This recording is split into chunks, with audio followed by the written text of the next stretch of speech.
Hey everyone, Rob from DJ Circle Entertainment. Got another tip for you here. Brides. If you are a bride or becoming a bride, or maybe your boyfriend's thinking about popping the question, you haven't pressured him hard enough yet, here's some advice. There are only 52 weeks in a year. Of those 52 weeks, maybe 30, high 20s, maybe 30 weeks of them have nice weather. And when I say nice weather here in the Sacramento, San Francisco area, I mean not 100 degrees. If you plan on having an outdoor wedding, you better plan now.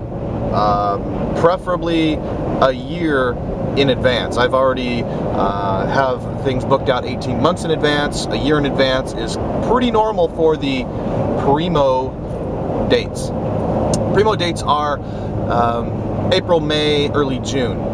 Once you start getting into June, you really have a problem with the weather.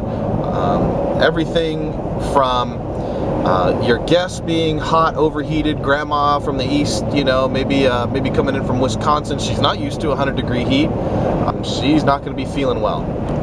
All the way to the florists. The flowers don't last in the heat.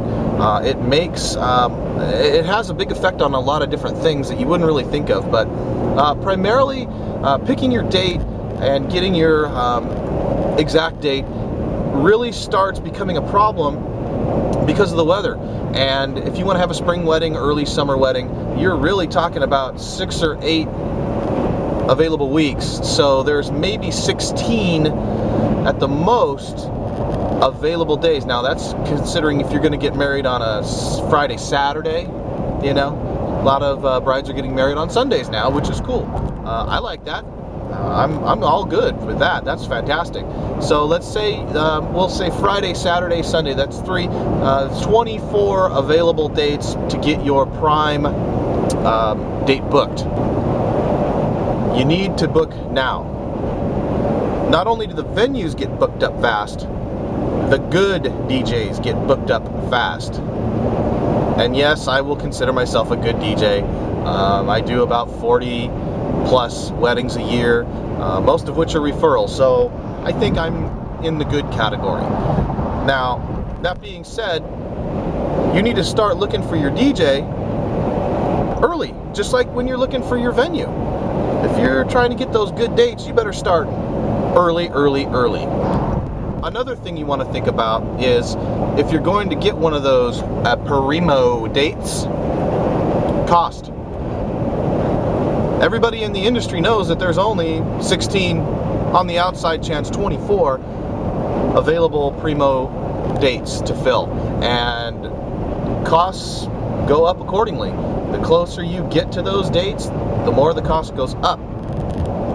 If you're the first person to call for a date in a prime time date, let's say, you know, the first weekend in June maybe, you're going to get the lowest inflated rate possible for the venue. If you want to do a Sunday, they're probably going to give you a little break. Catering, same thing. Flowers, same thing. DJs, absolutely. We do have price differences depending on times of the year and days of the week. I've done a Wednesday wedding before. It was fantastic. I loved it. I thought it was great. Most people were from out of town, so they flew in the night before on the Tuesday night. Wedding was Wednesday. They partied till 1 a.m. and slept in the next day and then stayed with their family and relatives all the way till Friday and flew back. It was great. So, you know, you got to think about all the different things that go into picking your date, not just what date do you want and that's important to you. So you got to think about the cost, you got to think about venue availability, and then most importantly, since most people will never remember the cake, most people will never remember the flowers, what they will remember is if they had a good time or not. And if they have a good time, thank your DJ.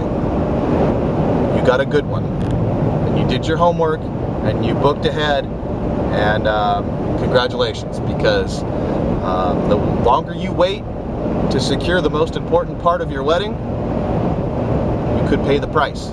So, that being said, book early, for those primo dates, and you know, vet out your DJs, interview them, ask them questions, and I have a whole list of questions that you should be asking not only yourself but your prospective DJs, should they not be me, which they should be me. All right, that's enough jabbering. Once again, thanks for watching. I'll see you next time.